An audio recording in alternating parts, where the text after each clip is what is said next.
etc. Ok, donc je m'appelle Gabrielle Lomé et j'ai eu mon bac l'année dernière en 2021.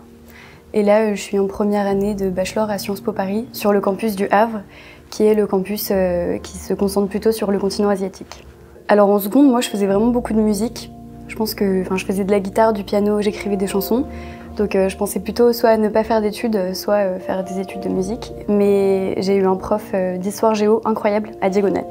C'était Monsieur Cruc et je pense qu'il a des méthodes qui font déjà un peu fac.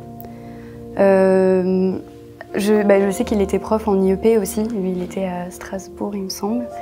Donc c'était déjà un peu la méthode et c'est vrai que c'était presque plus un cours d'histoire politique, surtout qu'en seconde on fait Athènes, la démocratie, etc.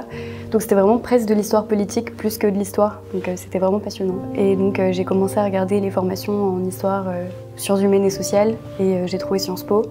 Et vu que j'étais passionnée par le Japon, la Corée et l'Asie, le campus du Havre, c'était bien. J'avais un plan B, c'était plusieurs doubles licences à Panthéon-Sorbonne et je pensais que j'allais y être acceptée et ça m'intéressait beaucoup, donc j'avais un bon plan B, j'étais rassurée. Mais par contre, pour Sciences Po, j'avais peur, surtout que c'était l'année où ils ont commencé leur nouveau concours, où c'était avec des dossiers.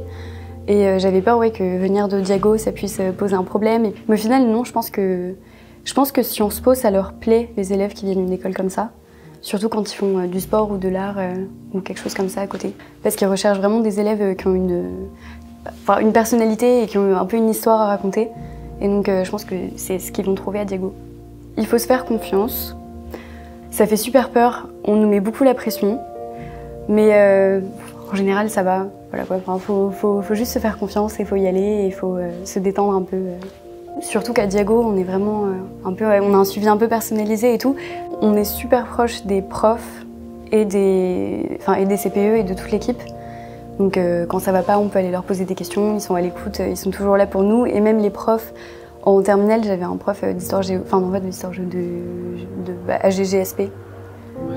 Voilà, qui était vraiment incroyable et il m'a soutenue pendant toute la terminale. On a parlé de Sciences Po ensemble, donc c'était vraiment cool. Ouais. Mais j'avais un prof d'éco aussi qui était très bien. Monsieur Touré? Exactement. Voilà.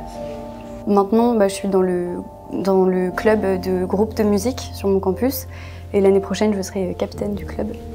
Donc voilà, donc c'est toujours une place importante. On joue au moins tous les mois. Voilà. Les masters qui m'intéressent, ce serait plutôt de la gestion urbaine sur des très grosses villes en Asie. On a fait un voyage au Japon avec ma famille parce que mon petit frère adorait le Japon. Au retour, en fait, on avait une escale à Séoul et on est resté quelques jours. Et je suis tombée amoureuse de la ville. J'ai vraiment eu un coup de foudre et j'ai décidé que c'était fantastique et que je voulais y retourner. Séoul, c'est des buildings avec des temples au milieu, avec des statues de Bouddha qui font 20 mètres en plein Gangnam. Enfin, c'est incroyable comme ville. C'est une espèce de meeting. Ouais, il y a de la musique partout, on mange bien. Enfin, je sais pas, c'est super vivant et c'est super jeune, surtout. Ouais. Ok, merci. Voilà. Super témoignage, merci beaucoup. Merci.